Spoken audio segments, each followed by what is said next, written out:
when you've got nothing to do, come lock up the shed that you forgot to lock up. But I thought I'd have a quick look at a couple of boxes that came down from a mate of mine, and as you can see, there's a couple of boxes there. The Apollo UHF and the mobile 23 channel Kraco. God, I tell you what, excuse me, it's been a long time since I've seen one of these in the box. I was an apprentice back in the days I originally saw one of these, and certainly been looked after. I tell you what, for the age of these boxes and for the age of the radio, to see boxes with still the foam inserts, which is how they came, the original Kraco mic, and sort of we'll give this all a bit of a clean up, but it's actually not looking too bad at all from the get-go. And look at that, geez, aren't they beautiful bits of history? No question about that. And this was quite by chance. It was I was looking for an AP400 at the time, the one below, and just happened to see that same gentleman had the Kraco as well, and I thought, well, we've got a Kraco, but you know what, there's nothing wrong with having 5 or 6. I've got a few of these, but I didn't have one in the box, and I thought, righto, let's go get one in the box. So let's put that one over there, and box number 2, and you're seeing them as I'm seeing them, by the way. I'm just pulling them to bits as you can see, and this is the Apollo AP400. This is before they brought out the 400R. And once again, he's done well. There's basically the microphone, which that's the original Apollo microphone. My goodness, there you go. Now, to some people, that would be a bit of a wank factor. You probably wouldn't understand, but other people who are the diehards out there, you'd understand just exactly how important that is. It's a nice.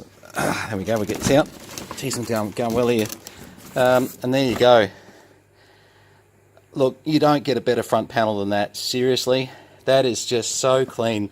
Ones that we worked on over the years back in as a radio tech, we often saw them where a lot of sort of the lines where it had worn through a lot of these lines, channel knobs that had extremely a lot of use, to the point where it was you could see the plastic, raw plastic color underneath, and that is just absolutely beautiful. Now people are probably thinking I'm getting a bit emotional over something that's a 40 channel CB and a 23 channel CB, but hey, that's the game, isn't it? I mean, this last week has seen that stack over there and that stack in the middle, and we haven't even got to half of those yet. More down there, and there's a lot on the shelves. It's been a big week. About 19 boxes came in on one day, and they've just dribbled in after that quite a bit. Okay, just let me do something here. I'll just put this on pause. Okay, so let me just turn that volume down a bit. So here is a beautiful AP400, and what we've got is about just over 0.2, maybe 0.3 of a microvolt heading into it, and we can bring that down. You can still just hear it at that's about under 0.2. And of course, as we bring that up, over to here. That's down to about 0.2 there, and as you can see, there's quite a bit of deflection there as we start to bring that up. So that's certainly receiving quite okay tone on these things. Squelch, which is probably about this point you'd say yes, that would be nice. So then we've got the transmitter. So we take the generate switch here off, and basically we're set up on 476450. This is our power output meter. We're looking at the middle scale up to 6 watts. And there you go, 1, 2, 1, 2, 1, 2. Okay, so we've got some good power coming out of that. And I'll just turn that down and turn the volume up on this. That's better. And you should hear some voice, hopefully. 1, 2, 1, 2, 1, 2, 1, 2, 3, 4, 5. Okay. So what we can do from there is we can change over from watts and have a look at just exactly how well it's deviating. Let's put it on 6 kilohertz deviation. Let's see what it deviates. Hello, 1, 2, 1, 2, 3, 4, 5, 1, 2, 1, 2, 3, 4, 5, 1, 2. Yep, 4 to 5 kilohertz, just peaking over 5 kilohertz at times. If you put it back where the microphone should be, probably eating the mic a little bit, but that's probably your normal truckee distance, 4 to 5 kilohertz, and that's working very well. So there you go. That's the AP400. This one, we've only got a little slight repair to do on this one, and look, it's minor. This happens after, well, actually, it didn't happen. That's interesting. It's the switch.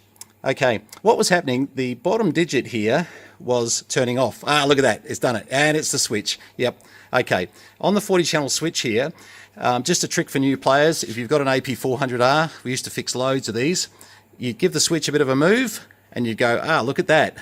And the channel would come back. So 31 becomes 30 and a half. If you, now it won't fault for me, just when I want it to fault. Anyway, you get the idea. I absolutely promise you, with a radio that looks this clean, it's because it hasn't been used, not because it's been used.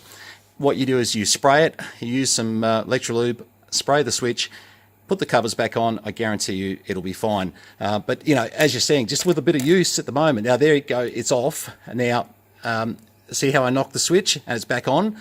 But it's actually, the more I'm turning that switch, the more it's learning that, hang on, I'll give it a few rotations.